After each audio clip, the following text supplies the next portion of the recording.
Like, yeah, no, it's the old style coach, you know? It's the old school suit style. Yeah, he pulls it off very well. Well, guys, we do have a draft here for game number 1. Taliyah is the first ban. Taliyah currently 1-6 on 14.3, but that's BDD on the other side. So everything changes. It is BDD. It is also one of those things where the sample size not going to be too big, and to me it's more telling that Taliyah is as highly prioritized as she is, as opposed to just looking at her win rate in isolation.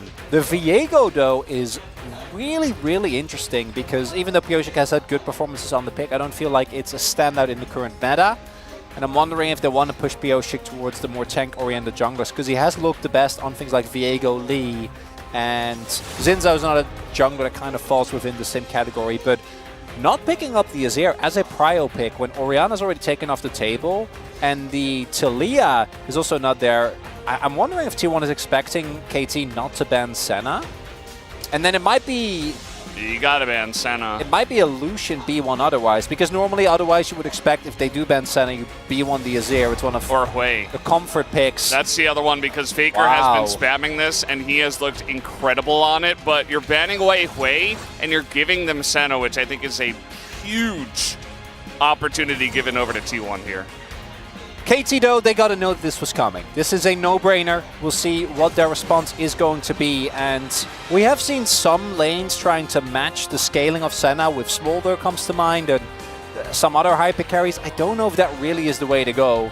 So we'll see what KT is going to give over the barrel here alongside this Kalista. Alistar is the one that really comes to mind as the Nautilus does get picked up here. And this is a kind of a gambit here from KT, I gotta say, because right now T1 gets what we currently perceive as the strongest bot lane on the patch, as well as Zeus' I will blind pick this into anything and not care at all. And Kalista Renata, really strong combination. Definitely Renata is both exceptional into Nautilus specifically and is obviously really good with Kalista.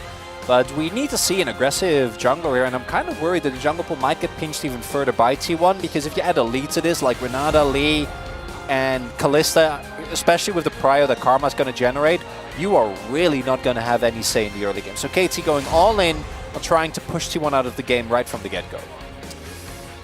Yeah, I'm not sure about giving Senna not over to T1. I mean, this is I don't like it. At least Keria doesn't get to cook up anything too delicious, but I mean, maybe Nautilus is just maybe the most delicious support on the patch, actually. So, yeah, it's interesting for sure. It is a gambit, as you did call it. And Casante's taken away. They're going to take away some of those top picks. TF also to be banned away here. So they don't want to give that one over to Faker. No pinching of the jungle pool. Instead, we're seeing being some of Perfect's picks being banned away. I wonder if they're going to ban Udyr as well. It's another pick that he has gone towards that can feel good into the Aatrox. Not amazing, but Udyr really is one of those picks that you can feel relatively fine into absolutely everything. It's going to be the lead, so still some pressure here towards Pyosik. Wonder if he's going to go to Zinzao next.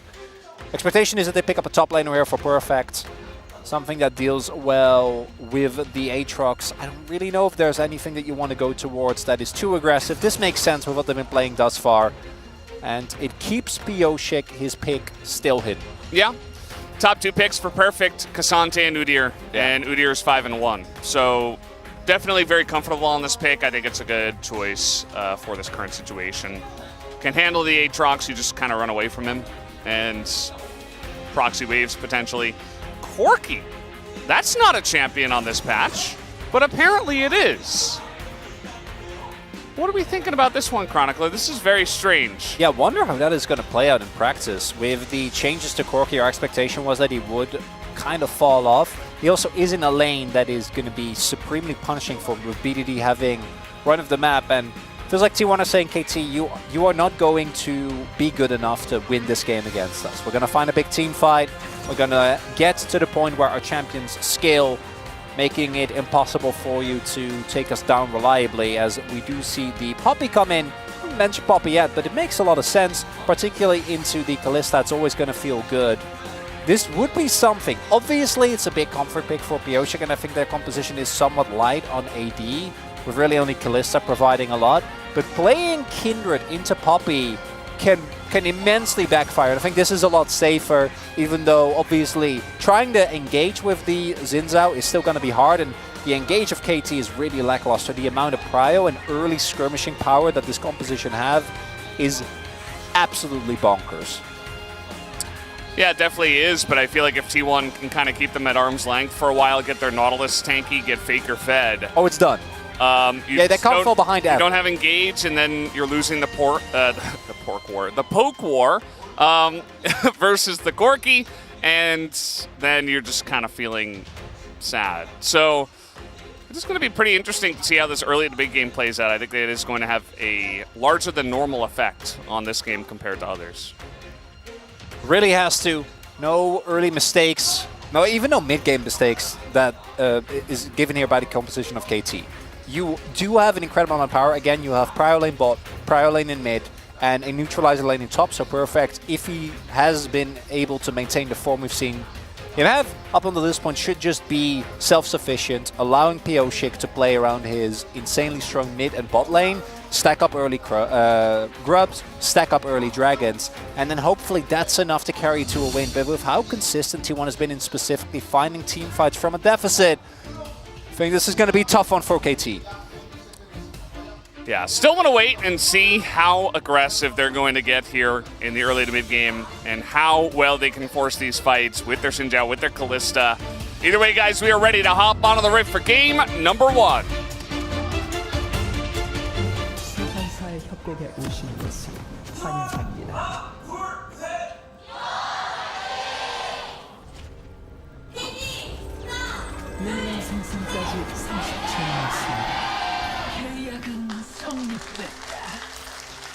All right, here we go. Game number 1, the Telecom War, Saturday Showdown. And just a wonderful Saturday afternoon. So, reason why we're not too thrilled about the Corki pick is because he did have a big interaction taken away where the Malignants and the Eclipse don't quite work together, where the Malignants procs the second attack for the Eclipse. So you do Omega boom boom damage with 1 rocket.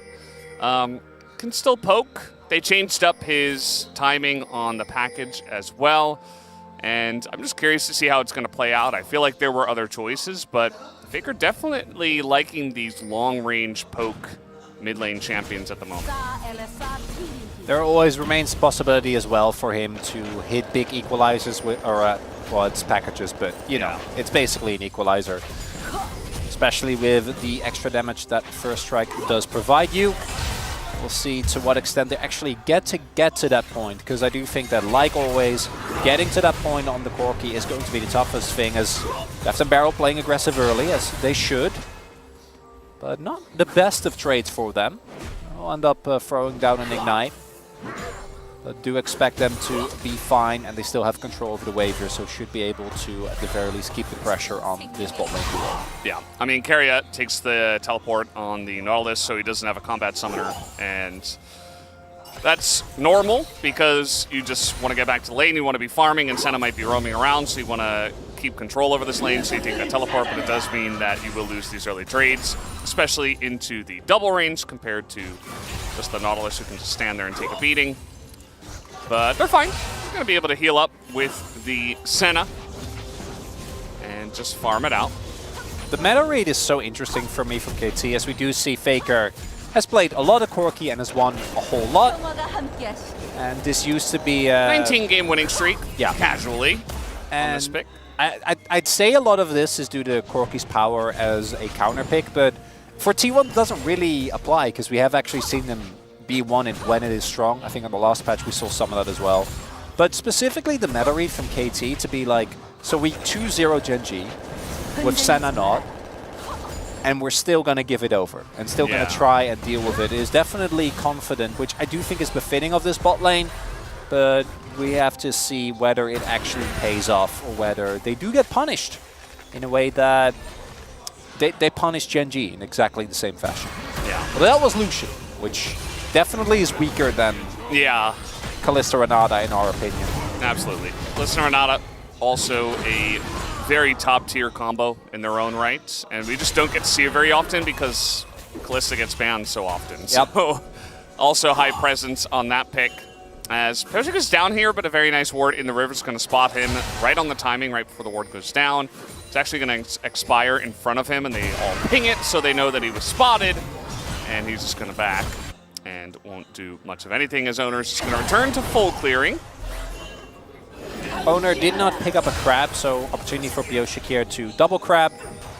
Might head towards that. Do see some pings going down, so maybe wants to go towards his Raptor camp first, but we'll see. Perfect got his first proxy off, now making his way back to the lane. And that top lane is one that I'm really going to be looking at with a high level of interest, because the last time these two players faced, it wasn't pretty. Perfect really was getting pummeled. This was relatively early on as well in round robin 1. I forgot which specific matchup it was, but there was a Cassante versus Rumble that happened a lot, and the Rumble Zeus was having a very fun time. Yeah, that doesn't often involve fun for the opponent when Rumble is having a good time, as we have been often told by Huni, Pyosik, and Oner. Might fight over this crab. Yeah. We do see Faker though still on the back, and maybe Pyosik doesn't even care. Does have Karmire though, so Oner needs to be mindful, but not going to make the rotation. Yeah, I think Oner's just going to take the crab. I mean, he might show up here, and he just smited the crab, so he's got to wait for that second smite. But yeah, he's just going to let it go. And Pyosik will be able to get all 3 of these early grubs. I like the call, actually, because Pyosik already got a crab. There's no need for him to go too ham. This allows BDD to maintain pressure on his lane, while simultaneously ensuring that they do start this objective stacking early on, which with their composition is basically a necessity, as BDD actually running the minion dematerializer there, if I'm not mistaken. Trying to maintain as much lane pressure as possible. He is a big laning guy. Yeah, he definitely is. A famous scorcher of days past. He's almost definitely got it here in this game, even though the AP ratios on a Karma that's going to scale up would be really nice with Gathering Storm. Almost guarantee he's got Scorch. And that's fine. I mean, you mentioned it before. Definitely want to keep that pressure up on the Corki, as Perfect's having a fun time in the top lane. This is why I really like the Udyr pick. I think he's just going to be able to essentially neutralize the lane, and that allows Zeus to kill him. Now, KT are getting all of the objectives early on. They're going to get this Drake here, as well as the first 3 Bubs. So they're feeling pretty good about their map state. So far, so good. Like the Dark Seal pickup as well. My opinion, a really underrated item on Udyr. He actually does benefit from these AP ratios, as I'm pretty sure Oner was able to get that with the smite. Yeah, he definitely did. And now Faker's coming over here, but there is BDD right in their face, so not going to overcommit to this because Oner is, rather Pyosik is so low. Oner, though, is going to overcommit to it and flash on top of a guy who just runs away from him. And does flash as well, so just going to lose his flash. Now, Oner does have Hex Flash, so can utilize that and make Atlas happy at least. 2 flashes traded for 1, but it really is a 1.5, given that Hex Flash is available for Oner. Barrel had to invest his as well, so Oner not going to be feeling too bad about that trade. And the big thing here is that even with KT picking up these early objective leads, that's kind of a given what KT have drafted. And we see T1 as well. They're happy to take some skirmishes left and right. We saw Oner take some risk when he took that crab. We see a little bit of a small skirmish here, but T1 ideally doesn't really want to commit to any of this until they can get to actual fights, to the front-to-back team fights where this composition is going to shine. And they don't even necessarily need Corki to be online, because I do think that with the CC that you have available for Oner, Zeus, and Keria, if you can get those 3 together, you can blow up a lot of the targets on KT before they really get to make anything happen. And that's where Barrel's specific use of the bailout is going to be really big, because if T1 shake a skirmish thinking that they can blow someone up, and then Barrel hits a big bailout, that can be game deciding. I think that's why T1 is just saying, well, I'm not going to take the risk. And they're a little bit behind, you know, 500-600 gold here at 8 minutes, some bubs, a dragon. There's no real reason for worry yet. I do like to see KT be punchy as we get to these second objectives in particular. I mean, they definitely have to be, right? T1 sitting back here. Faker's picked up a Hex Drinker. He's in it for the long haul. He's like, okay, I'm not going to be very relevant until 2-3 items ideally, and I'm going to delay my build with the Hex Drinker just to survive against the Karma and be able to farm up comfortably. So you're not going to have a lot of threat for the mid lane from a long time in this game. T1 will just have to wait that one out and hunker down, hibernate for the winter, whereas KT wants to do the exact opposite. Barrel walking up menacingly. You know, he broke the record for latest First Blood yesterday. I did. I was watching. Of the season. The entirety of it. Not ever. It was definitely an experience of a day. Yeah. The that was in particular was I think a highlight of LCK entertainment. We were having a great time. Bulldog killed Karis at 16 minutes and 24 seconds yesterday. That was the latest First Blood of spring 2024. So far. So far. So far. And the latest First Blood ever, 38 minutes and 59 seconds. Still can't believe that. 38 minutes. Yep. That was a fun year. That was let me just take another look here. We're doing a history lesson. Yeah, nothing is happening. 2018 spring. So it was right after 2017, which was famously pretty boring, just straight up as a meta. Just a lot of farming, a lot of sitting back, and playing for late game in 2017. I think it kind of like went over into 2018. It carried over. Well, yeah. And so, yeah, Jin Air, Green Wings versus Zone at the time. Yeah, the involvement of Jin Air in that scenario does not surprise me one bit. Yeah, no, that just makes sense. But in this case, we're trying to break records here because Fate's Call is going to be utilized to deny us any action down in the bottom side. Malignance was just picked up by BDD, so he'll be able to put on pressure. Perfect's putting on pressure on the top side, and Beryl isn't dying in the bottom lane.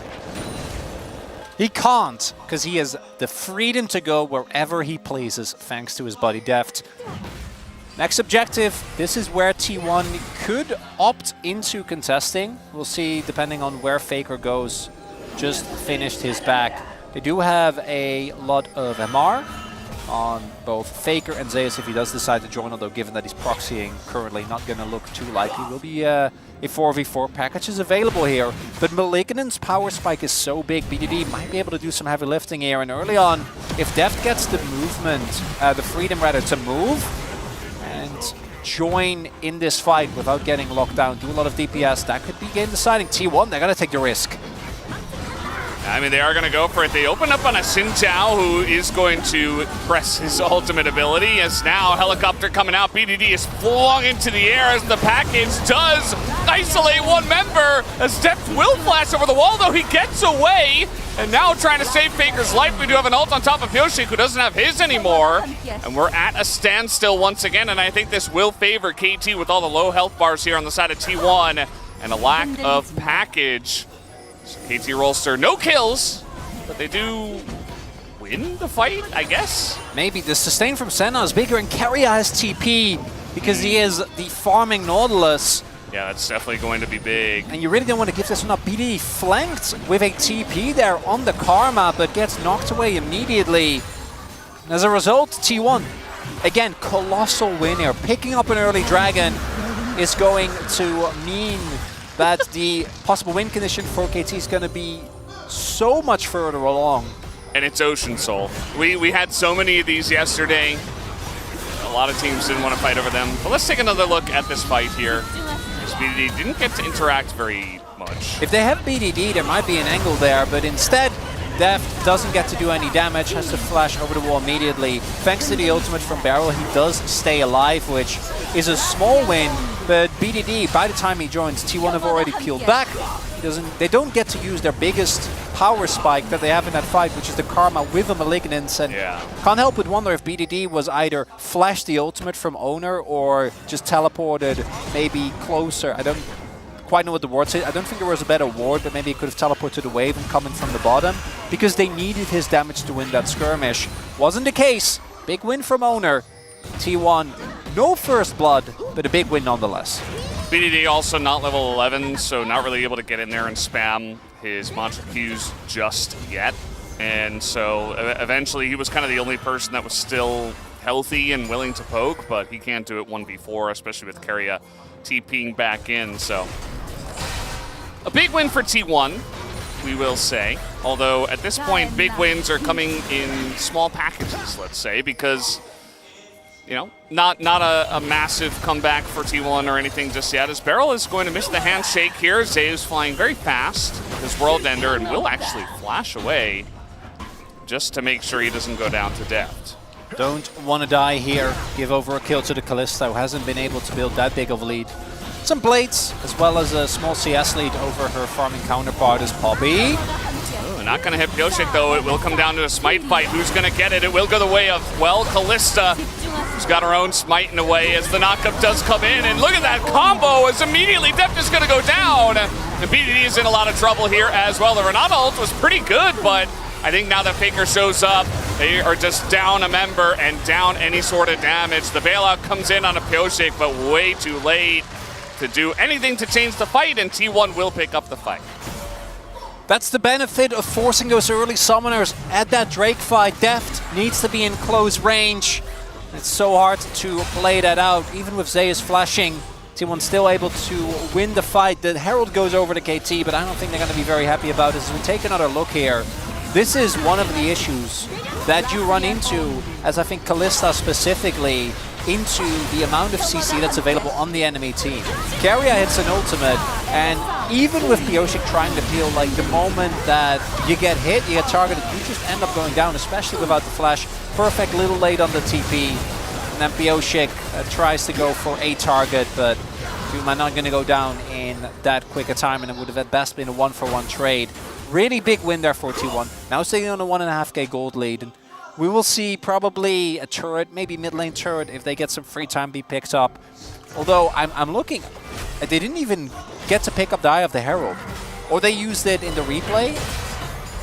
But given how that fight played out, I'm gonna assume that they didn't pick it up. And yeah, that is not a great look. KT still have it in them. I don't think that this match is done just yet, but it is definitely an uphill battle from here on out, and even stacking an Ocean Drake. If it was Inferno, I'd be like, ooh. Yeah. Hey, there are opportunities, but it's looking quite rough in our first turret, but also going over to T1. Yeah, they were able to just group up into the top side and get that one, and Oner has been, well, he's going to be denied on this ultimate, actually, just pushed away. He's been good about just making sure he lands those. I feel like the target selection hasn't been 100%, but that's fine. I mean, he knocks somebody away and gets value out of it. It's obviously good in the first fight against BDD. But yeah, it does feel like T1 are in total control, and the difference between the Kalista, who just gets blown up 100-0, and the Senna, who's just in the backline providing so much sustain and damage, is pretty incredible, which brings us back to the draft, right? I mean, you're playing this Kalista into Nautilus alone, not to mention all the other pieces of the draft, and giving over the Senna Naut. Still pretty confusing to me, and still waiting to see the power of the duo of Kalista Renata versus what they gave. Makes one wonder whether that TF ban should have been a Poppy ban. Oner is definitely someone who loves to play the Poppy, has had a really big success on this pick. And it's so good into two, I think, of the biggest damage dealers on KT, namely the Xin Zhao and the Kalista. And then look at the optimization as well on the other end. There's double Hex Drinker available. There's a lot of early MR, meaning that Pioshik and Deft are at a lot of risk. Dive into Udyr here. That's pretty bold out of the side of T1, although with the Senna ult on top and no flash or ghost for perfect, it does work out, and the package just kept him in place. Generally pretty hard against the Udyr. I feel like if maybe he just ran at them instead of back over the package and away, maybe he would have been in a better spot, but I do digress, as Deft is in a lot of trouble here. He was just existing in the mid lane, but that wasn't allowed, said T1. He just tried to get a turret, man. He just wants to cross map. Wasn't allowed, Crown. You already get the kill on Perfect. Give him something. No.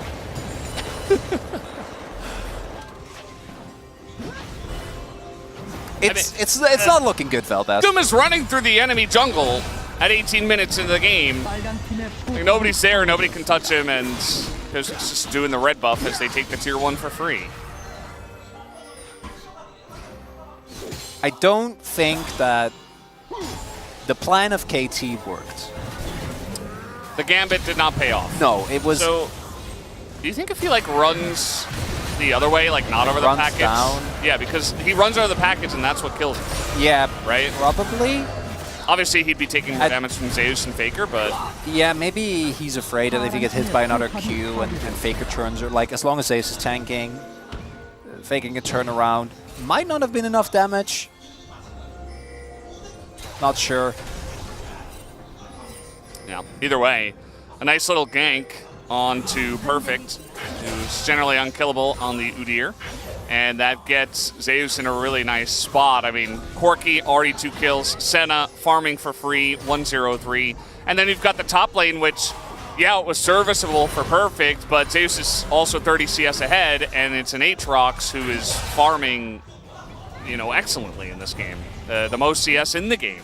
So definitely kind of everything has gone right for T1. Yeah, Zeus was, I think, maybe a wave or two behind at some point, then, as he always does in mid-game, started to take over, sitting on an unreasonable amount of CS as well. I just want to highlight that we're 20 minutes in, yeah, and he's sitting at almost 220 CS. And it was still somewhat okay up until the point where he got that kill, and now it's starting to feel like it will not be okay, and Zeus will just TP behind them at some point and blow up the enemy backline. And one more fight is what KT have. If you lose either Baron or you lose the next fight, it's already done. And even that one fight, yeah, I can see your face, VODS. I'm looking at you, I'm like, I think they had that fight already. It's a stretch. You'd have to rely on T1 making a mistake. Yeah. But it is possible. We have seen Kallista's pop off. If T1 overinvest their resources into like Perfect, trying to get a catch, and there's an angle. But no, it's not looking too hot for KT in this game number 1. And they took a risk. Doesn't look like it paid off initially.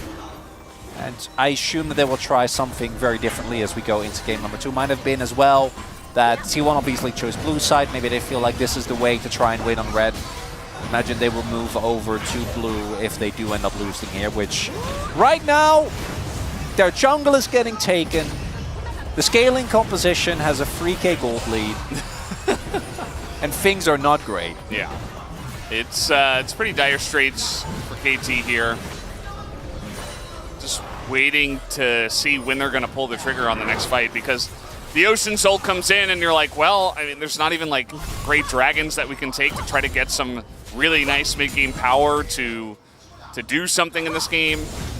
Maybe you can try to go for like a Baron if T1 are out of position, but I think that requires a pick at this point, even with the Callista. It's a little messed up as well, because I think Ocean Soul is actually quite good for T1, because they have Senna and extra sustain on top of that, and they have a lethality Aatrox who already heals a ton.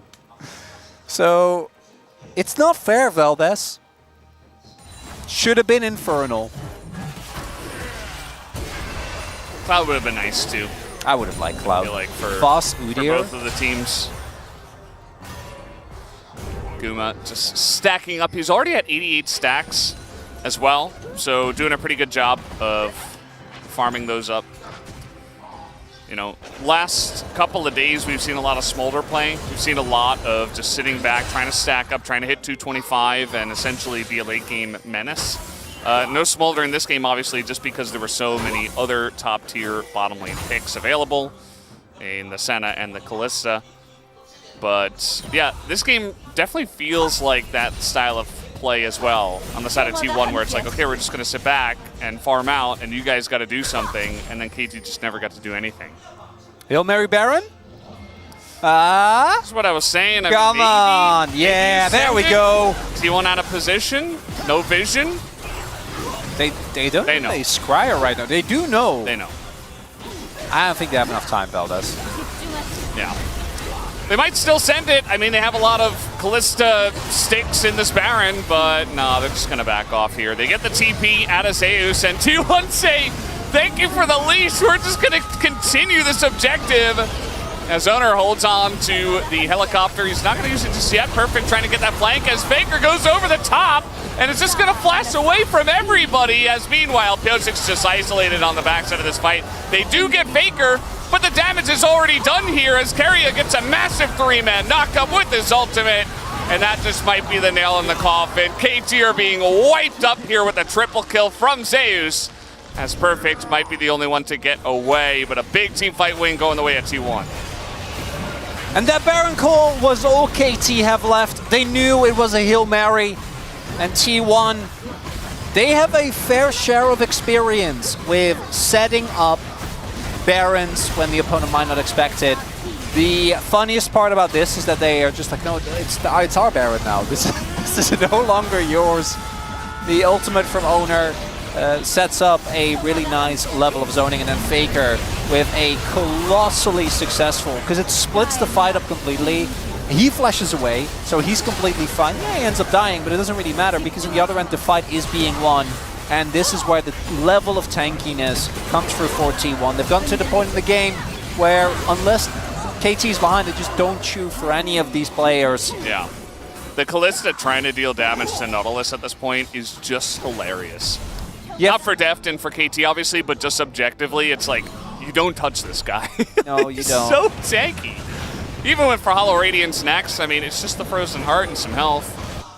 That's just what happens, and you're never going to get in range without being ulted by Nautilus. So not only are you not dealing damage, you're CC'd half the time. It's just sad feels playing the Kalista into not only this champion, but into this comp. I mean, not to mention the Poppy that you talked about before. And now T1 with their Baron, just barreling down the bottom lane. Guma's done the most damage in the game, surprisingly. Thought it would be Faker at this point with the packages, but he is up there as well. Guma just doing his job, surviving in the back of the fight, and just poking people down and keeping people alive. Senna is incredibly strong on this patch. It's one of the hidden upsides of playing into a lane like Kalista Renata as well, is that you do actually trade a ton. So you get way more souls, which allows you to accelerate to the point where... He's at 108. Yeah, already. 26 minutes in. So you accelerate early, and obviously you outscale the Kalista to such an insane degree, and the benefit of Guma already being this far ahead, we're seeing in these fights as well, making this front line even tankier. And this one is, barring a complete collapse of T1, this one is pretty, it's pretty over, VODS. We'll see if they can kill Zeus. There are no TPs. I think they can. 5v1. Can they?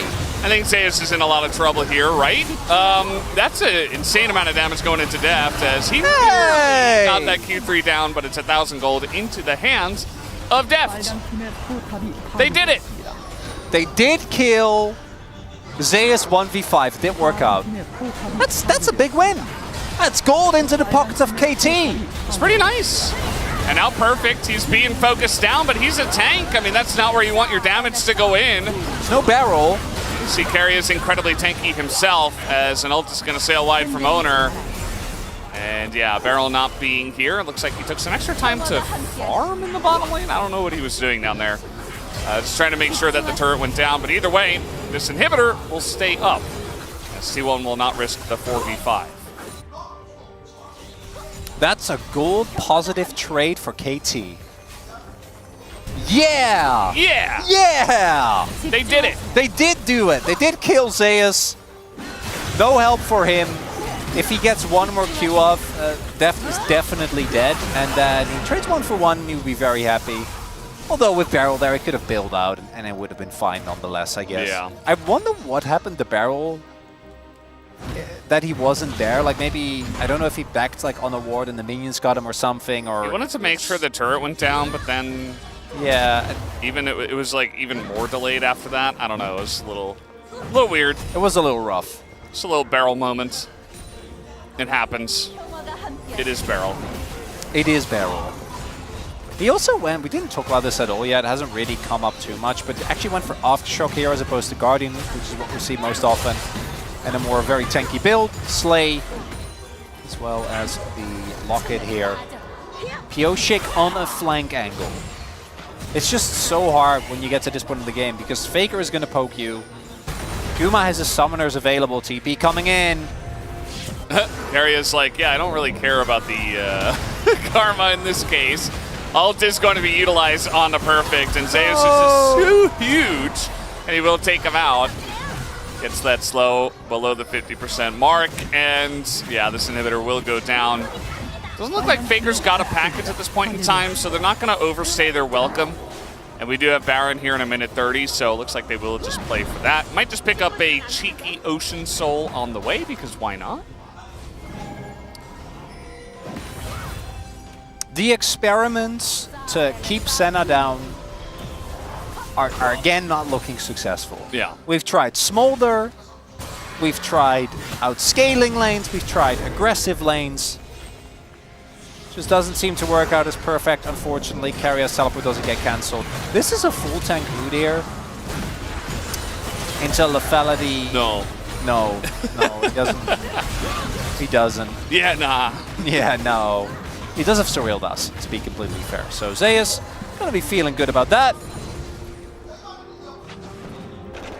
And all I'm wondering, Veldas, is when is T1 gonna decide to walk down mid and end this game? Because they can, but they're not taking any risks. Cheeky Soul, cheeky Baron. And as we all know, all this is setting up for is for this series to be even better in game number 2. Because game number 1 didn't really give us one just yet as the teleport comes in. They're contesting. Yeah, this is over Ocean Soul, so let's see how this does work out for them. As Perfect's doing a good job of trying to get in there, but now he's getting out of there. Oh, God. As the massive package comes in, and Deft is just dead immediately.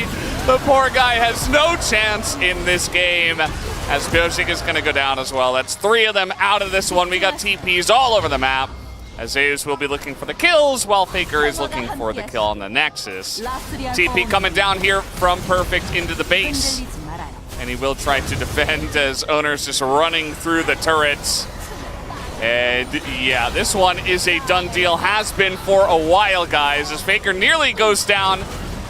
But he's just fine in the end. T1 are playing with their food just a bit here. Guma trying to get those max stacks. He's going to end the game at 133 in this one on the Senna, which was given over to him. As I say that, he's getting more and more. 136 as the Nexus will go down, and T1 will take